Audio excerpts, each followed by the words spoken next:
What is up guys, today we will see how slow we can make the car and still win a race in GTA Online. To achieve this we will change the base acceleration stat by half. So first we will start with the stock stat of 1, after this it will go down to 0.5, 0.25, 0.125 and so forth. To give you a little preview of later in the video, this is 1/32 of the base acceleration stat. There's not much I can say about the normal run using the base acceleration stat, except maybe I should stay close. If I finish too dominantly, maybe some people will leave. A lot of the people like low levels think, oh, it's a modder, even though they crashed 5 times. So I'm just gonna keep it semi-close, not too close, because then I got exploded. We can be really content. But there we go, first win. So now we gotta change it to 0.5. After having secured this first win, I halved the acceleration and was surprised to find out that GTO is still really fast even without its full acceleration. Even at 1/4 of the base set it was super manageable with the GTO, probably due to its bumpy nature and crazy acceleration it normally has. I actually finished the 0.25 attempt faster than the 0.51 due to not being crashed at the start. I don't wanna... Yeah, that was expected. Okay, that's actually worked well because he crashed as well. But my luck would quickly turn as the stat dropped to 1/8. The lobby now decided to finally play another map and another class. The car I had to use, however, was not very good for this specific challenge. The Xeon Cabrio struggled to even get near 50 and uphill it was even worse. I think this attempt is best summarized by number 2 and 3 lapping me while fighting.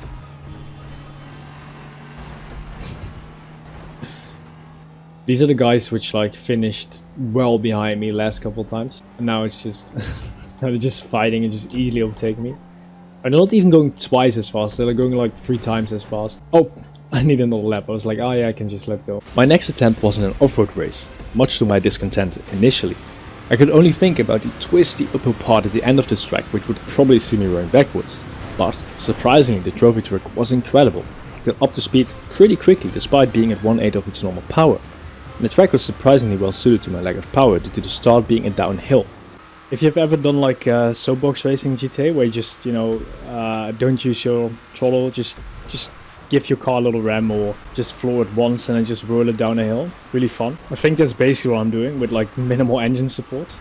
The one real weakness it had was the start finish rate, where I would consistently lose a good amount of time.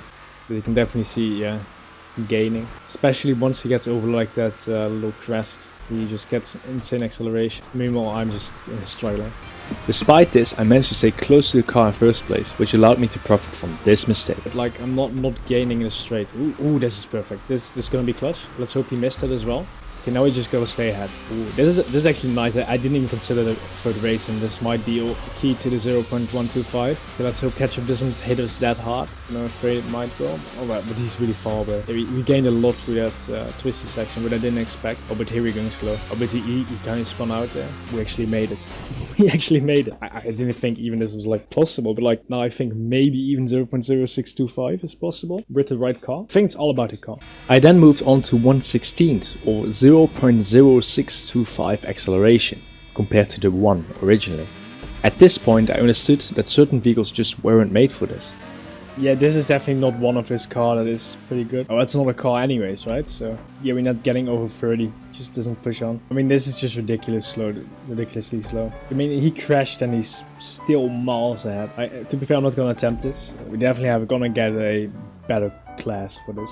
Some car which is a little bit better. So we'll search. Oh no, don't exit the game completely. I'm just gonna fight in a session real quick. Yeah, that wasn't gonna happen. Luckily, short after, I once again was back in the off-road race that treated me so well before. After a messy start for basically anyone, I quickly made my way to the front group. The stats real quick, but you see this thing is just so much faster. I just double checked that the stats are actually on. Yeah, this is definitely the car to go. Ooh, this is actually first place. I don't know what first place is doing, it's just waiting, just playing. Okay, he's playing a bit too hard. Ooh, okay, this could be actually it. At this point I tried to extend this gap as much as possible, so I wouldn't be the victim of a last minute overtake on the second lap. But somehow this thing just goes. Still have to keep this up. I mean, yeah, we got a nice lead. Beautiful first lap. I mean, this actually went pretty fucking well. I think this is the part where we might lose a lot of time. We already lost like a second in there, or we're gonna lose a lot of time there. See, here we're gonna lose a lot. Now he's struggling to go 50. Oh yeah, you can see he's catching. He's catching the rate of knots. Always wanted to say that. Fortunately, all went well, and I managed to get to the straight with well over 10 seconds to spare. Good thing I did, because second place gained over 6 seconds just on the final straight. Okay, see, they're gaining here 10 seconds. Oh, he's actually gaining quite a lot. 7. Yeah, you see, this is, if there were more straights like this, that's close. I mean, in the end, it was what? Probably went from 7 to, let me see, I actually want to see this. Probably 4 seconds, maybe 3. 3 seconds. He gained 4 seconds in the last checkpoint, which was only about 100 meters or something. Looking at times, you can also see that even though second place crashed quite a lot, his fastest time is considerably faster. 1/32 of the original power. Yeah, but it just doesn't work. I mean, look at the upper performance. Yeah.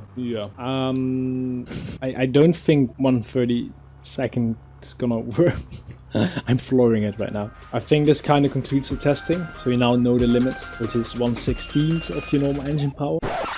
Okay, quick little editor note. I just noticed I have been a big dum-dum. The acceleration stat I was changing is basically only affecting the rear wheels. So by putting the all-wheel drive trophy truck or GTO on a 0.0625, that's just basically putting it at 50% power, because they have a 50-50 front rear wheel divide. So you basically give 0 power to the rear wheels and still 50 power to the front wheels. So in reality, I've been doing something like 90%, 75%, 60%, 50%, which is still, 50% of my original power is still pretty impressive, I think. But this is also why you see, for example, the Hakuchu or the Emerus being incredibly much slower. Also the Xeon as well. In this next clip, I have changed the drivetrain stat as well. So reducing the front wheel bias, so it gets even less power to the front wheels, which is a lot closer to a 1/4 or 25% of its normal acceleration. So this is truly a 25% of its power, a better choice of words. And as you can see, this is it just doesn't work. So in reality, I think 50% is probably the slowest you can go and still win. As you could see, I was very lucky in that off-road race. If there was any longer straight or he didn't crash, he would have definitely gotten me. So I think we can safely say 50% is the max. So I won't be using anything like